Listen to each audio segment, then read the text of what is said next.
Well, good evening, this is Hound Dog Steve coming to you on the 1st of October, and that is a Monday evening, and this is my backup Martin guitar, and I am going to show you how I restring my guitars so the strings don't slip. And it's quite simple, and you'll find that you'll be very pleased with the results, because as I say, there is nothing worse than that sour note when you're up on stage and trying to get through to the end of that song so you can do a little tune-up. Anyway, here goes. I hope you like it. Okay, so here is my backup Martin, and I'm going to show you how I change my strings so that you can do it yourself so they never ever slip on you, because I hate strings that slip. Now this here is a dehumidifier. I have a wood stove, and so a dehumidifier is a great little thing just to pop in that sound hole just like that. It's a screw cap, and you just fill it with distilled water and you are good to go.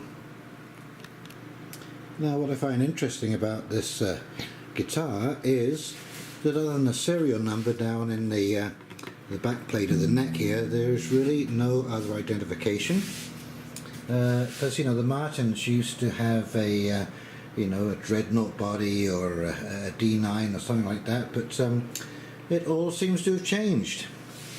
Anyway, here's the book that came with the guitar, Care and Feeding, and it's not a Mexican made Martin, it is made in Nazareth, and I'm going to be trying out these Lifespan SP Martin light gauge strings, and they go from 12 thousandths of an inch to 54 thousandths of an inch. I prefer light, or an ultra light, something like I don't know, 10 to 52 or something. But anyways, we're going to try these out, see what they sound like, and here we go. So now another thing I try and do is I just put my capo like this, so it just lifts the neck a little bit off the guitar case, and I set my guitar up on the guitar case because it's the right size for it, it supports it everywhere. And another little thing I would recommend you buy, I got this from Long & McQuaid, but this is a nut turner, so you can wind these things a little bit more quickly than by hand. Okay, so let's get going then.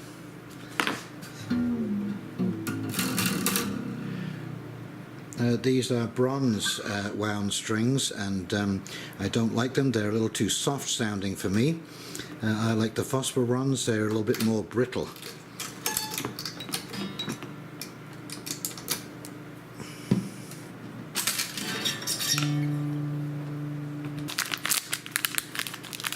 I like these vacuum packed bags. They keep the strings from oxidizing. And there's your first string, the 6th or E string, and let's get that in. Okay, so one of the first things to do, you see you've got your ball end here.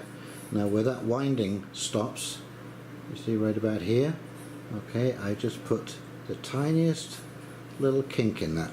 See that? Just a little bit, and that is so when you put this in the hole and you put the peg in,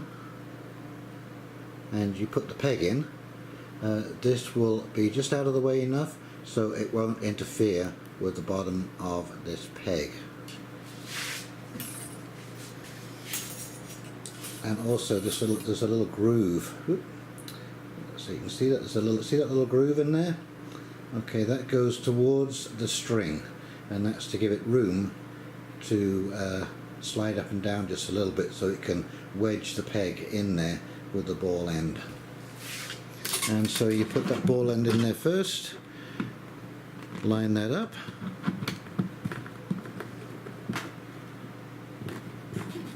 and there you go, it's in.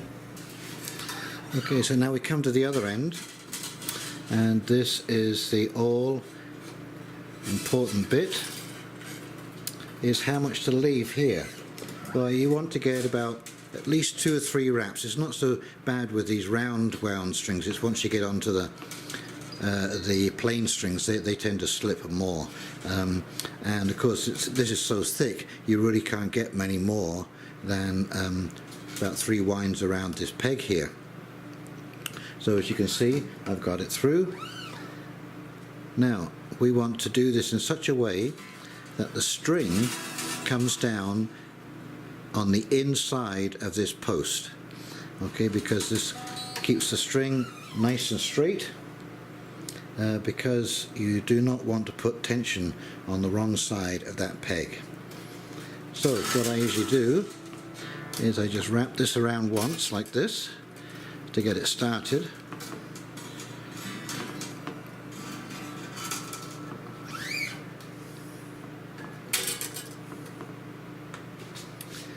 And you're going to start to wind. Now, I don't know if you can see here. Let's close in on that a little bit.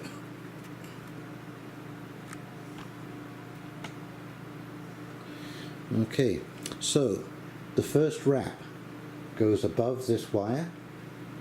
Okay, and as I turn this, you'll see that tighten up. I'm going to make sure that the second wrap goes underneath. Keep that in its little runner. So as we come around here, now can you see that? See how that end of the string comes between the 2 wraps, upper and lower. And if you look closely at your pegs, you'll see that they're slightly concaved. And so what actually happens is, as you tighten this up, these winds will pinch the end coming out through the hole, and it will prevent it from slipping. Okay, this was taught to me a long time ago, because I used to get up on stage and my strings would slip a little bit, or the guitar would get a tune and it would drive me up the wall. And anyway, I've been doing it this way ever since.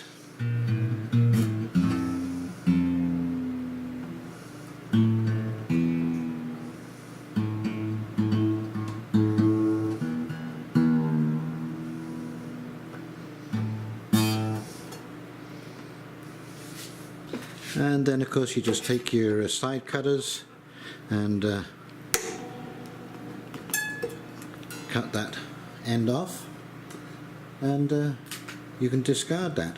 Now, and then of course we continue on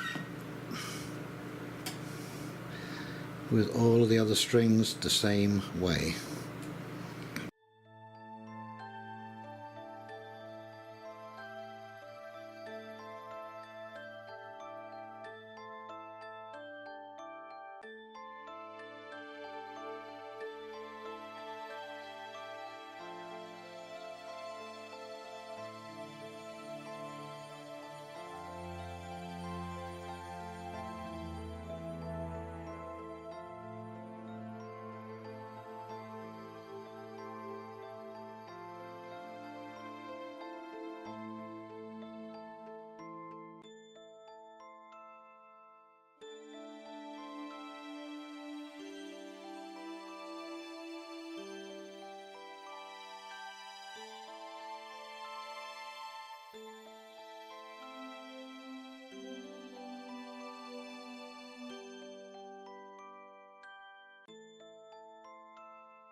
And when you finish, this should look all nice and neat and tidy, just like that. Okay, so I hope you can see that. They're all neatly round and wrapped. I've seen guitars where there's just a whole jumble of twists and knots and little bumps and lumps and goodness knows what else in the tying off of strings. But as I say, if you do each one the same way, just nip that end between the first and the second wrap, and that will tighten up on there. And once they've, there's always a little bit of slippage when you first start playing with them, but after that initial slippage, it will not slip again, and you can get up on stage